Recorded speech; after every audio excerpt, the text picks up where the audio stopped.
Bienvenue dans la chaîne Mathématiques Sciences. Aujourd'hui, je vais présenter et expliquer une nouvelle vidéo. Cette vidéo tout simplement en mathématiques pour les secondes, enfin pour les premières, pardon.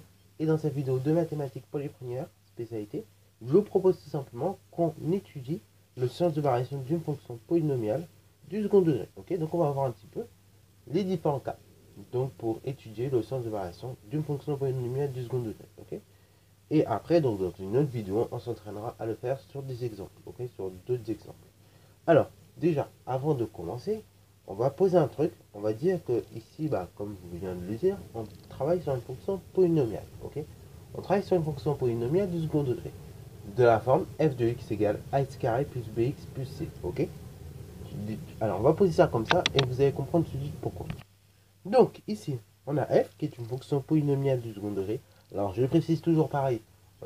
Quand on est sur une fonction polynomiale de second degré, parce qu'il existe d'autres fonctions polynomiales, par exemple comme les fonctions polynomiales de degré 3. Par exemple, pour ceux qui sont en voie technologique, il faut le savoir que ces fonctions-là également, on étudie le sens de variation. Et on étudie tout ce qui est signe, équation, équation. C'est pour ça que je précise bien ici qu'on travaille sur un polynôme de degré 2. Ok. Parce que si je serais sur un polynôme de degré 3, et bien là, le coefficient, enfin, l'exposant, donc le plus élevé appliqué à x, ce serait 3. Bon, revenons à notre fonction polynomiale du second degré. Notre fonction polynomiale du second degré, qui est de la forme f de x égale ax carré plus bx plus c, eh ben, on peut l'écrire autrement. On peut l'écrire sous la forme canonique. Et la forme canonique justement de f, ok. Donc la forme canonique de f est de la forme suivante. C'est en fait donc a, donc f de x est égal à facteur de x moins alpha de tout au carré plus bêta avec alpha donc qui appartient à R et bêta qui appartient également à R. Ok. Alors là, je vais pas préciser un truc, mais je vais le repréciser. Ici, donc A est différent de 0. Ok. Bravo. Donc là, je vous le dis à l'oral, mais voilà, je le précise. Parce que si A est égal à 0, on est encore une fois sur une fonction linéaire. Et du coup, tout ce que je raconte ici, entre guillemets, ne fonctionnera pas. Ok. Bravo. Alors, du coup, la forme canonique de F, c'est donc A facteur de x moins alpha au carré plus bêta, avec alpha et bêta de réel. Dans la vidéo démonstration de cette forme canonique, on avait établi deux choses. Bon, on avait établi une chose qui était simple. On avait établi dans la démonstration que alpha, ok, c'est égal en fait à moins b divisé par 2a. Donc en fait, on peut éventuellement, à partir d'une fonction classique, retrouver rapidement, sans avoir à faire toutes nos manies qu'on a vues dans la dernière vidéo, dans les dernières vidéos, on peut retrouver facilement alpha plus bêta. Ok, bravo. Donc alpha, c'est tout simplement moins b sur 2a. Et en fait, f de alpha, c'est égal donc tout simplement à facteur de alpha moins alpha au carré plus bêta, ce qui est égal directement à bêta. Ok, puisque alpha moins alpha, ça fait 0. Donc 0 au carré, ça fera toujours 0. Et 0 multiplié par a, peu n'importe la valeur de a, ça fera 0. Ok. Et ainsi, il reste quoi? Il reste bêta. Donc en fait, f de alpha, ça fait bêta. Et pour retrouver alpha, et tout simplement, il faut calculer le rapport, donc moins b divisé par 2a. Ok. Bravo. Donc ça, en fait, c'est ce que nous avions établi dans la dernière vidéo. Ce résultat-là. Et ce résultat-là, on peut le, vous voyez, on le retrouve très facilement, juste en calculant f de alpha. Ok, en remplaçant x par alpha. Donc ça, je vous conseille, notamment la formule pour retrouver alpha, je vous conseille de l'avoir en tête. Et bêta, dites-vous que ce sera un maximum ou un minimum. Et justement, maintenant, on va rentrer dans le contenu, dans le dur de cours. C'est-à-dire donc le sens de variation d'une fonction polynomiale. Parce que là, on a vu donc comment... Enfin, là, on a juste fait des rappels, mais on n'a pas expliqué maintenant comment ça varie. Alors, on va distinguer deux cas, en fait. Ok. On va distinguer un premier cas où, tout simplement, on a une fonction polynomiale du second degré dont le coefficient a est positif. Ok. Et une fonction polynomiale du second degré dont le coefficient a est négatif. Ok. Donc là, on va repréciser à nouveau qu'on travaille sur une fonction polynomiale du second degré, donc de la forme f de x égale ax carré plus bx plus c. Et donc là, on va bien distinguer clairement ces deux cas. Alors, premier cas, si a est donc positif, qu'est-ce qui se passe? Alors déjà, première des choses qu'il faut avoir en tête, c'est que quand on va parler de fonction polynomiale du second degré, en termes de représentation graphique, on va toujours avoir une parabole. Ok, ça, ça fera des choses qu'il faut avoir en tête. Deuxième des choses, donc, comme on a une parabole, bah, soit elle sera comme ça, ou soit elle sera comme ça. Ok, dans le cas où A est positif, en fait, on va voir, il va se passer deux choses. Parce que du coup, on est sur une parabole. C'est-à-dire que comme on est sur une parabole, bah, on a deux variations à chaque fois, au minimum.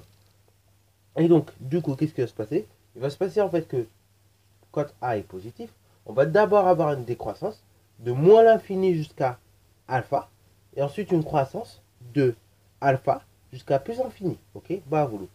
Et donc le réel, donc pour lequel f change de variation, donc alpha, et bah en ce réel là, si vous calculez l'image, ça va vous donner donc bêta.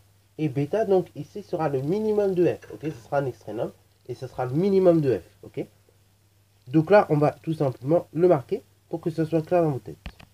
Voilà, donc voilà la propriété écrite clairement.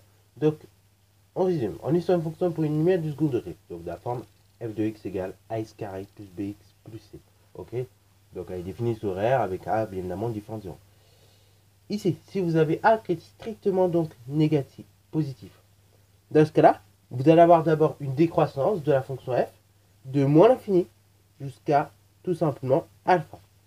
Puis ensuite vous allez avoir une stricte croissance de alpha jusqu'à plus infini. Alors vous avez remarqué, j'ai dit que c'est strictement décroissante plus strictement croissante. C'est-à-dire que la fonction ne va pas changer de variation. Elle va être constamment décroissante, donc de moins l'infini à alpha, et après strictement croissante, donc de alpha jusqu'à plus infini. C'est-à-dire que de alpha jusqu'à plus infini, et ben la fonction va continuellement croître.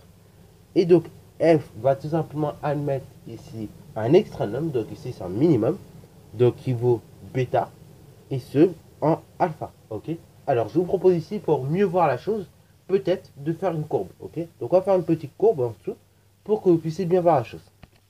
Voilà, donc là vous avez une parabole qui représente une fonction polynomiale du second degré.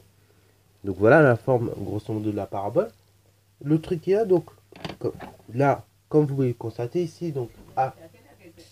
Donc comme je disais, comme vous pouvez constater, voilà la courbe représentative d'une fonction polynomiale du second degré. Donc voilà la genre grosso modo.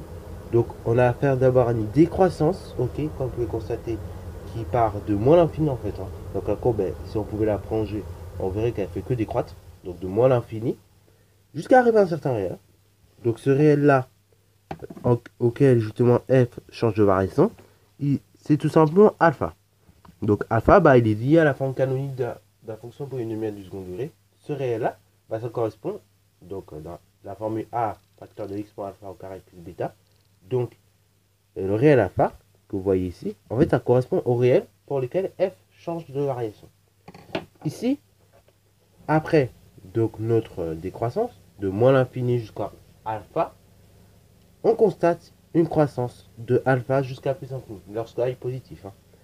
Et donc ici, la valeur, vous allez avoir en quelque sorte ici un minimum de la fonction f. Et la valeur de ce minimum, il vaut bêta. Ok, bah vous. Et ce minimum là, c'est tout simplement en fait ce qu'on appelle l'extrémum de la fonction f. Ok, bah vous. Donc quand on vous demande de déterminer un extrémum, bah, c'est soit le maximum ou soit le minimum. Ici donc là on a affaire à un minimum donc qui vaut bêta et qui est atteint en alpha. Ok, bah vous. Donc là le plus facile pour déterminer rapidement auquel réel, bah justement f change de variation, c'est d'abord de déterminer alpha, ok, avec la formule donc alpha est égal moins b sur 2a. Et après, une fois que vous avez déterminé alpha, bah on détermine bêta en calculant f de alpha, ok, bravo. Ça c'est le plus facile. Alors, ou éventuellement vous passez par la forme canonique et après donc de là on arrive à déterminer alpha et bêta très rapidement aussi. C'est très pratique. Alors, du coup là je vous ai traité le cas où a il est positif. Maintenant, on va traiter le cas où A est négatif, ok, bah vous. Parce que là, lorsque A est négatif, et bah, vous pouvez peut-être vous en douter de façon très logique, mais il ne va pas se passer la même chose. Si A est négatif, donc strictement inférieur à 0, et bah là, en fait, on va voir tout le phénomène inverse. Il va se passer tout le phénomène inverse. En fait, F sera strictement croissante sur moins l'infini jusqu'à alpha, Ok, voilà, voilà. Puis, la fonction f, donc la fonction polynomiale du second degré, elle sera strictement décroissante sur l'intervalle, donc alpha, plus infini. Voilà. Et donc là, ici, on va avoir à faire un maximum. Donc f, ici, va admettre un maximum. Un maximum, donc, qui vaut bêta et qui est atteint en alpha, encore une fois. Voilà, donc f admet un maximum bêta atteint en alpha. Ok. Alors, ce que je vous propose encore une fois, pour mieux visualiser la chose toujours, c'est de faire une représentation graphique. Ok. C'est la façon la plus simple de toute façon pour bien visualiser. Donc là, rapidement, on trace un repère. Voilà. Bon, ce sera pas le meilleur, mais c'est pas grave, c'est juste pour vous montrer la chose. Ok. Donc là, l'axe des abscisses et l'axe des ordonnées qui a été tracé. On trace rapidement une courbe représentative de la fonction f. Voilà. Et voilà.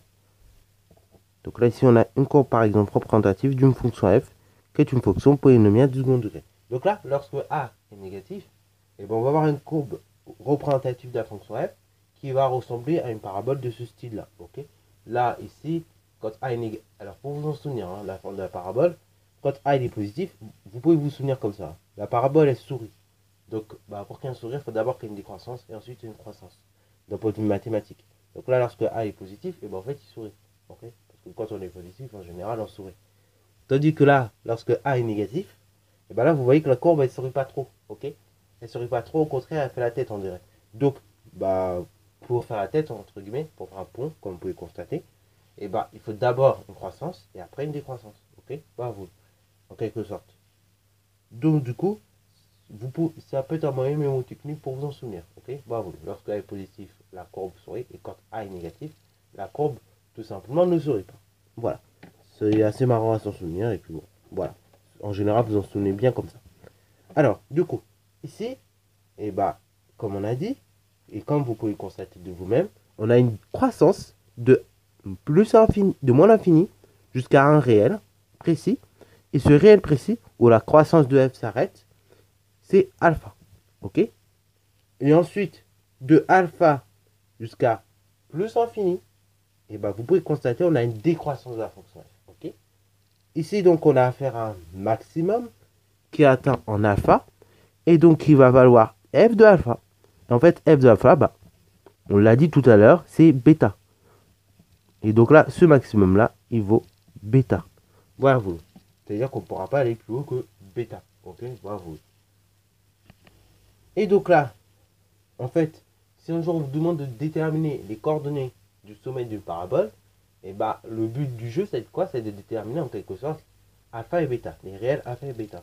Et donc le sommet d'une parabole aura toujours pour coordonnées alpha, point virgule, bêta. Ok, d'abord vous mettrez alpha, puis ensuite vous mettrez bêta. Ok, ce qui est assez logique puisque d'abord on repère en abscisse le réel qui est marqué, donc ici c'est alpha, et ensuite en ordonnée on repère le réel qui correspond. Donc là ici ça sera bêta. Ça c'est pour la première des choses. Deuxième des choses, alors là c'était pas très visible sur mes graphiques, on le voit un peu plus sur celui-là, mais en fait on a une symétrie. On a une symétrie tout simplement de notre courbe par rapport à une droite d'équation. Par rapport à la droite d'équation, x est égal donc au réel alpha. Donc on a une symétrie de la courbe par rapport à ces droites-là. Voilà, ok. Donc ça, c'est deux petites propriétés en général. Vous les oubliez assez vite, mais je vous conseille quand même de les avoir en tête. Ça peut toujours servir un exercice, ok. Je vous montrerai un exercice qui demande de les utiliser. Vous allez voir, c'est extrêmement intéressant de les avoir en tête. Parce qu'en fait, à cause de cette symétrie, du coup, on a en quelque sorte une relation. Ok. Par exemple, je sais pas. Si vous devez déterminer, je sais pas, par exemple, là on a alpha. Et donc là, ici on donne f de 0.